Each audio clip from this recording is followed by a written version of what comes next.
السلام علیکم ورحمۃ اللہ وبرکاتہ۔ میرے ساتھیوں، عزیزوں، برداشت گروپ کے تمام ممبرز، ہم نے تو کئی ایسی شخصیتوں کے انٹرویوز لیے ہوئے ہیں اور آپ کے درمیان پیش کیے ہیں، لیکن آج ایک ایسی شخصیت جس کا مجھے بے حد ایک عرصے سے انتظار تھا کہ ان سے میں کچھ بات کروں، کیونکہ ایک ایسی مشہور و معروف شخصیت ایک عرصے دراز سے ریاض میں مقیم، سعودی عربیہ میں، اور آپ کا تعلق ماشاءاللہ محب نگر سے ہے۔ اسد بھائی، یہ شخصیت کسی کے تعارف کے محتاج نہیں۔ آج ہم ریاض آنے کا ہمارا مقصد یہی ہے کہ اسد بھائی سے کچھ بات کریں اور ان کے خیالات، ان کے اظہارات آپ کے سامنے پیش کریں۔ میں وہ ایک شعر تو کہنا پڑے گا مجھے یہاں پر کہ کس طرح دیکھوں بھی باتیں بھی کروں تجھ سے، کس طرح دیکھوں بھی باتیں بھی کروں تجھ سے، آنکھ اپنا مزہ چاہے دل اپنا مزہ۔ اسد بھائی، برداشت گروپ کے حوالے سے، کیونکہ ہمارے گروپ میں تقریباً 75% آل زبیدی، اور اس گروپ کو بنانے کا مقصد ہی خاندانی ایک جہتی، ایک جگہ، ایک محبت، خلوص و محبت کو لے کے چلنا ہے۔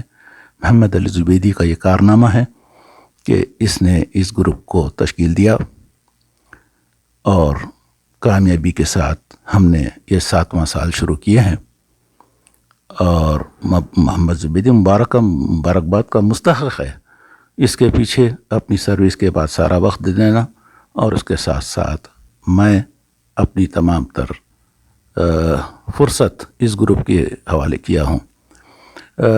سب سے پہلے ہم اسد بھائی سے ان کی اپنی بچپن اور ان کی جس طریقے سے تعلیم و تربیت ہوئی اس بارے میں ہم جاننا چاہتے ہیں۔ بسم اللہ الرحمن الرحیم، نحمد و نصلی علی رسولہ الکریم۔ یہ بہت ہی خوش قسمتی کی بات ہے کہ آج ہمارے وہ بھائیوں سے جو کہ عین میں رہتے ہیں اور اس برداشت گروپ کے جو ہے فاؤنڈرز ہیں، ان سے ایک تفصیلی ملاقات کرنے کا موقع ملا۔ یہاں پر جتنے بھی ہمارے بھائی وہاں پر رہتے ہیں عین میں، تو تقریباً بچپن میں تقریباً ہم لوگ سبھی ایک ساتھ پیدا ہوئے، ایک ساتھ بڑے، ایک ساتھ کھیلے اور ایک ساتھ تعلیم بھی حاصل کیے کئی سالوں تک۔ اور وہ زمانہ تھا جب کہ بہت ہی محدود وسائل تھے ہمارے پاس، اور حتیٰ کہ ہمارے پاس اسکول جانے کے لیے سائیکل بھی نہیں ہوتی تھی، لیکن اس زمانے کے اندر جو محبت تھی، وہ ویسی محبت جو ہے آپس میں ایک دوسرے کے ساتھ میں بہت کم دیکھنے میں آتی ہے۔ لیکن ایک بات ہے، ہمارے جو بھائی جو وہاں پر رہتے ہیں العین میں، ان لوگوں نے اس کو برقرار رکھا اور اس زمانے کی تمام روایات کو اب تک برقرار رکھا۔ یہ بہت ہی ہمارے لیے قابل فخر بات ہے۔ اور وہ ہم اسکول جاتے تھے اس زمانے کے اندر، ایسا جاتے تھے اسکول کو جاتے تھے، جب اسکول جانے کے لیے ہمارے پاس ایک کتابوں کے لیے ایک بیگ بھی نہیں ہوتا تھا، تو سب کتابوں کو ہم لوگ جو ہے نا ہاتھ میں جمع کر کے اس کو جو ہے نا کسی چھوٹے سے باندھ کے ہاتھ میں پکڑ کے لے جاتے تھے اسکول کو، تو اور پیدل جانا پڑتا تھا جب تک کالج نہیں آئے۔ تو ایسے ہی بچپن گزرا، اور ایک ہی قریب تمام ہمارے پھوپھا، چچا اور دوسرے قریبی رشتہ دار ان کے گھر تمام ملے ہوئے تھے ایک دوسرے کے ساتھ میں، تو ایک دوسرے کے ساتھ میں اٹھنا بیٹھنا کھیلنا یہ سارا ماحول چلتا تھا۔ لیکن کچھ سالوں کے بعد میں جب ہم تقریباً مڈل اسکول کے بعد میں ہائی اسکول تک آ گئے تو اس وقت ہمارے جو ہے نا یہ تمام چچیرے بھائی ہمارے چچا بارکس منتقل ہو گئے اس کے بعد سے. لیکن بارکس آنا جانا ہمارا اسی طرح رہتا تھا. تو اس طرح سے ہمارا جو ہے نا کالج تک کا زمانہ آیا. اس کے بعد میں اب ظاہر ہے کہ وسائل بہت محدود تھے اور گھر کو جو ہے نا سپورٹ کرنے کے لیے سب کو کچھ نہ کچھ کام کرنا ضروری تھا. تو اس زمانے میں ہم کو یہ موقع ملا کہ نوکری کرنے کے لیے جب ہم تلاش میں گئے تو ہمارے چچا نے ایئر فورس کا جو ہے نا اس کو وہ ایئر فورس سے ہم کو جو ہے نا متعارف کرایا, وہاں کا انٹرویو دلوایا ایئر فورس میں. اور پھر ظاہر ہے پہلے ہی مرحلے میں ہمارا سلیکشن ہو گیا. پھر اس کے بعد تقریباً 69 میں ہم ایئر فورس کی ٹریننگ کے لیے چلے گئے. پھر ایئر فورس میں جو ہے ہم بنگلور میں جو ہے نا ہماری ٹریننگ ہوئی ایئر فورس کے اندر ایئر کرافٹ ٹیکنیشین کی حیثیت سے. اور پھر بنگلور کے اندر جہاں پر ٹریننگ ہوتی تھی بنگلور میں تقریباً 400-500 اسٹوڈنٹس ہوتے تھے وہاں پر. اور ہر اس میں ایئر فورس کے اندر مختلف ٹریڈ ہوتے ہیں جیسے کہ الیکٹریشین ہے, وائرلیس ہے, انجن ہے, ایئر فریم ہے, بہرحال کئی 10-12 ٹریڈس ہوتے تھے اس کے اندر. تو جب ہماری ٹریننگ ہوئی اس وقت البتہ بہت ہی ہمارے چچا اور ہمارے والد دوسرے سب لوگ کو ہم خطوط لکھا کرتے تھے اور خطوط کا وہ لوگ جواب دیا کرتے تھے. وہ ایسا زمانہ تھا کہ جب ان کے پاس سے کوئی خط ملتا تو بہت خوشی ہوتی اور کوئی بھی ہم سوالات کرتے تو ان سوالات کا جواب ملتا. تو بہرحال ایسے ہی زندگی گزرتی گئی. لیکن البتہ ایک خاص بات اس میں یہ ہوئی کہ ایئر فورس کی جب ہماری ٹریننگ ہوئی تو مجھے تمام پورے اسکول کے اندر بیسٹ آل راؤنڈر کا خطاب ملا تھا پورے اسکول کے اندر. کیا بات ہے, کے اندر کیا بات ہے کہ پورے اسکول میں پڑھائی میں اور دوسرے تمام میدانوں کے اندر انہوں نے جو ہے نا مجھے مطلب ہے کہ درجہ اول میں آتا تھا تو اس لیے مجھے بیسٹ آل راؤنڈر. تو آج بھی جو ہے نا مطلب ہے کہ وہ سرٹیفکیٹس ہمارے پاس ملے. اور ہو جائے, کیا بات ہے جی, کیا بات ہے. بہرحال وہ زمانہ گزر گیا. پھر اس کے بعد ہم وہاں سے جو ہے نا چلے گئے. وہاں سے وہ اپائنٹمنٹ ہوتا ہے آسام میں ہم رہے. وہاں سے جانے کے بعد میں آسام کے بعد میں کئی 4-5 سال وہاں پر گزارے. آسام کے اندر جورہاٹ ایک جگہ ہے, ایئر فیلڈ ہے, وہاں پر جہازوں کی مطلب ہے کہ ہم لوگ اس وقت بھی مرمت کیا کرتے تھے. اس کے اندر ایک خاص ہم لوگوں کا الیکٹریکل کا ڈویژن تھا اسی الیکٹریشین کے طور پر جہازوں کے. پھر وہاں سے واپس ہم کو جو ہے نا چوائس دیا گیا کہ کیونکہ وہ بہت ہی سرحدی علاقے تھے, سرحدی علاقوں پہ جو لوگ کام کرتے ہیں ان کو واپس جو ہے اپنے گھر کی جو ہے پوسٹنگ دی جاتی ہے. تو پوسٹنگ کی چوائس پوچھا گیا تو ہم نے اس وہاں سے حیدرآباد آئے. حیدرآباد میں بھی ہم لوگ ہے تقریباً 7-8 سال ہم نے کام کیا وہاں پر. اور وہاں پر کام کرنے کے دوران میں بیگم پیٹ ایئر فورس اسٹیشن پہ جب تک ہم رہے وہاں پر ایک جو پورے ایئر فورس کا جو کمانڈر ان چیف ہوتا تھا اس زمانے میں, تو اس زمانے میں ہمارا ایسا ریپوٹیشن تھا کہ وہ کمانڈر ان چیف کبھی بھی کوئی بھی پرابلم ہوتا تو ڈائریکٹلی کال کرتا. اور ہمارے سے اوپر کے جتنے بھی آفیسرز ہوتے تھے وہ بولتے کہ بھائی ہمارا طریقہ ایسا نہیں ہے کہ کمانڈر چیف ہم کو پہلے بولے پھر ہم نیچے والوں کو بولتے, پھر ہم نیچے والوں کو بولتے ہیں. اس طرح سے وہ لوگ بہت, لیکن اب چونکہ وہ وہاں پر تھا ایئر کموڈور شاول حمید ایک کمانڈر تھا, وہ بہت ہی مطلب ہے کہ اس کو معلوم تھا کہ کوئی بھی بہت بڑا فنکشن ہوتا, وہ ہوتا, یہ ہوتا, تو ہم لوگوں کو انتظامات کے لیے جو ہے نا بلاتا اور وہ جو ٹیم رہتی انتظامات کے لیے اس کی ذمہ داری مجھے دیا کرتا تھا. بہرحال وہ بہت ہی مطلب ہے کہ ہمارے ساتھ میں چونکہ ہماری جو ہے نا ایک تو خدمت بھی تھی اور ایبلٹی بھی تھی, دونوں کی بنیاد کے اوپر وہ ہم کو چاہتا تھا. ایسا ہی نہیں مگر ظاہر ہے کہ اور وہاں پر نارملی فورسز کے اندر بڑے آفیسرس اور چھوٹے رینک کے لوگوں کے اندر بہت ہی ڈسکرمنیشن رہتا ہے، لیکن وہ لوگ بہت زیادہ مطلب اتنا چاہتے تھے کہ وہ ڈسکرمنیشن بھی نہیں رکھتے تھے. کبھی کبھی جو ہے ہمارا جو گھر تھا وہ کمانڈر کے گھر سے جو ہے جب جیپ جاتی تھی تو کبھی اس کو کام پڑتا تھا گھر کے سامنے اپنی جیپ روک کے آتا بات کرتا تھا وہ. تو اس طرح سے مطلب ہے کہ بہت ہی جو ہے ایسا زمانہ گزرا کہ اس کے اندر کسی قسم کی وہ نہیں محسوس ہوئی کہ بھائی فورسز میں رہنے والوں کے لیے جو مشاکل رہتے ہیں، ایسی کوئی چیز کبھی بھی محسوس نہیں زندگی کے اندر. تو بہرحال اللہ تعالیٰ نے بہت عزت دیا اس کے اندر ہم لوگوں کو. اسد بھائی کتنی سروس رہی ہے آپ کی ایئر فورس میں؟ ایئر فورس کے اندر نارملی 13.5 سال. اس زمانے میں ہم تک جو ہے نا جو تعلیم تھی ہماری تو پہلے ہم نے ڈپلوما کیا تھا سول سے، پھر اس کے بعد میں نے جو ہے نا وہاں پر ایئر فورس میں کام کرتے ہوئے ایک کورس ہوتا AMI جس کو کہتے ہیں associated member of institute of engineers, وہ کامیاب کرنے پہ انجینئرنگ کی ڈگری کے برابر سمجھا جاتا ہے. تو اس دوران میں ہم نے اس کو کورس کو مکمل کر لیا، اس میں کامیابی حاصل کی. تو اس کے بعد میں ایئر فورس میں ایز اے ٹیکنیشین ہی تھے ہم. تو اس کے اندر ایک رینک ہوتا ہے سرجنٹ، تو اس رینک پہ ہم وہاں پر کام کرتے رہے. لیکن اس کو مکمل ہونے کے بعد میں ہماری جو ہے جب پوسٹنگ جو ہے نا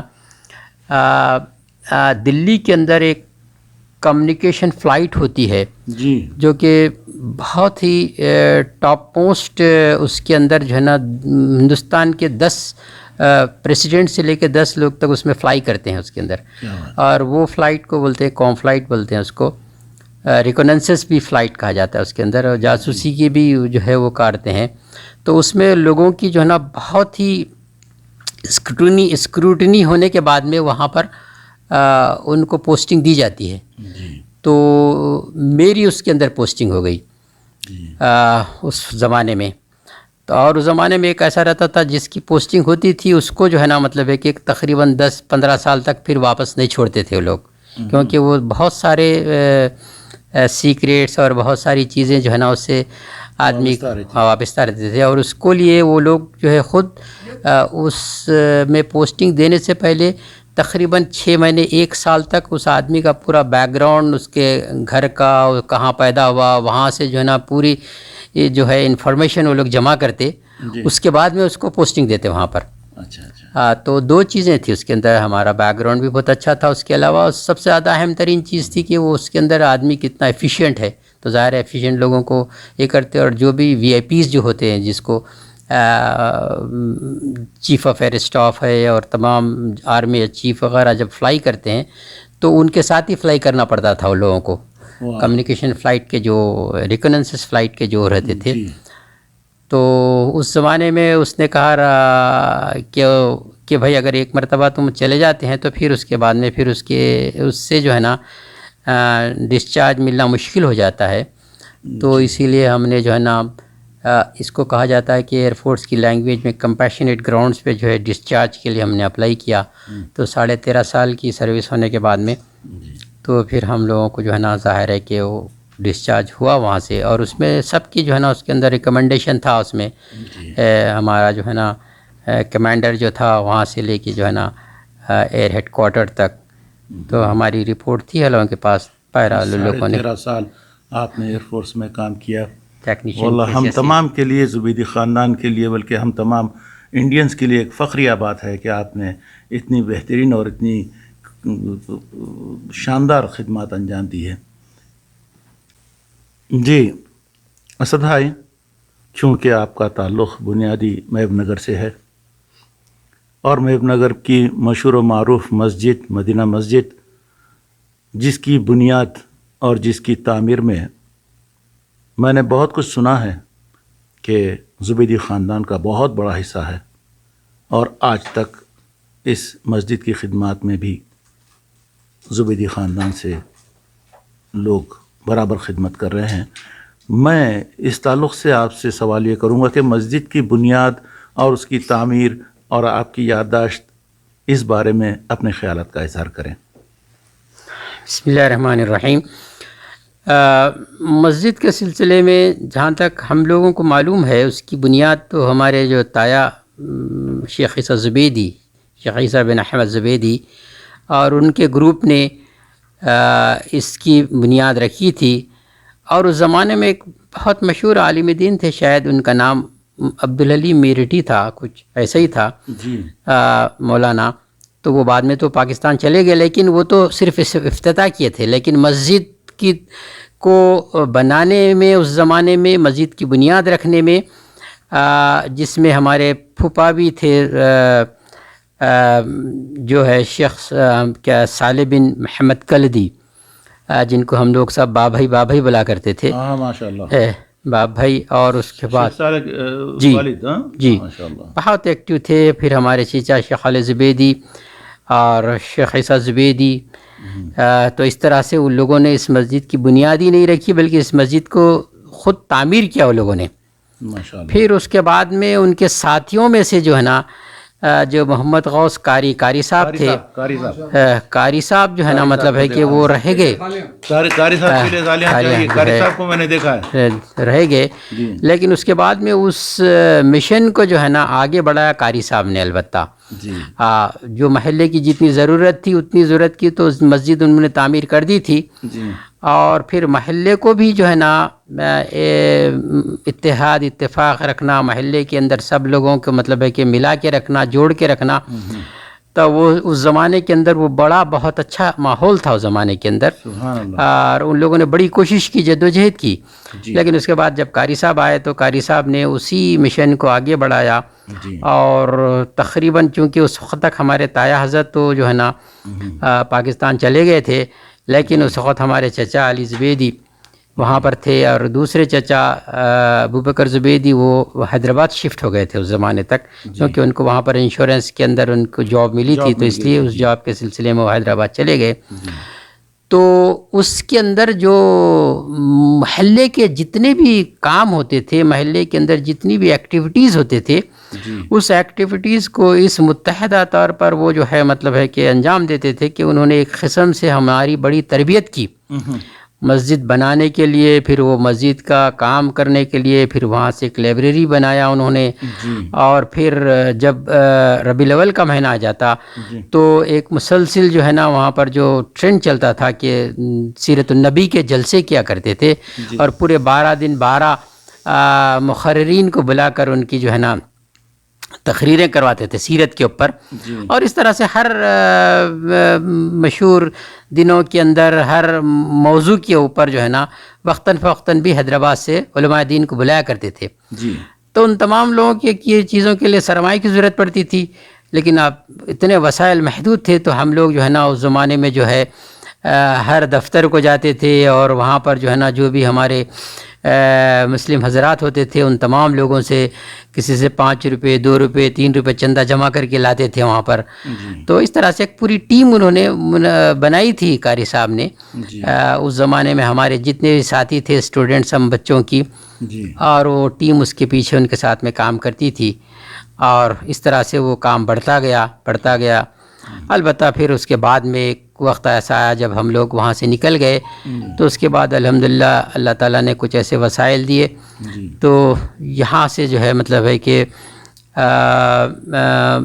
سعودی عرب سے ایک کافی مطلب ہے کہ اچھا مجھ سے تعاون ملا ان کو، اور اس تعاون کے ذریعے سے پھر ایک بہت بڑا مدرسہ بھی بنایا، جس کو جو ہے نا مدینہ ایجوکیشنل سوسائٹی کا قیام عمل میں آیا. اور وہ مدینہ ایجوکیشنل سوسائٹی اب اندازہ کیجئے اس زمانے کے اندر بہت کم پیسوں میں ایک زمین خریدی گئی، اور اس میں مسجد کی بھی تعمیر ہوئی، مسجد کے ساتھ میں ایک لائبریری کی بھی تعمیر ہوئی اس کے اندر، مسجد کے اندر، جس کے اندر سب میں ہم لوگوں کا اس میں تعاون رہا. لیکن جو اس زمانے کے اندر جو زمین خریدی گئی تھی، لیکن میرے خیال میں آج اس زمین میرے خیال میں 100 کروڑ کی تو جائیداد ہوگی اندازاً. اور اس میں جو ہے نا ایک بہت بڑا کالج چل رہا ہے. لیکن اب جو کمیٹی اس کو چلا رہی ہے، اس کمیٹی میں جو ہے نا فی الوقت محلے کے یا پھر ہمارے خاندان کے لوگوں کا کوئی بھی مطلب ہے کہ اس کے اندر اس شامل نہیں ہے، پھر اس کے اندر کوئی بھی تعاون شامل نہیں ہے.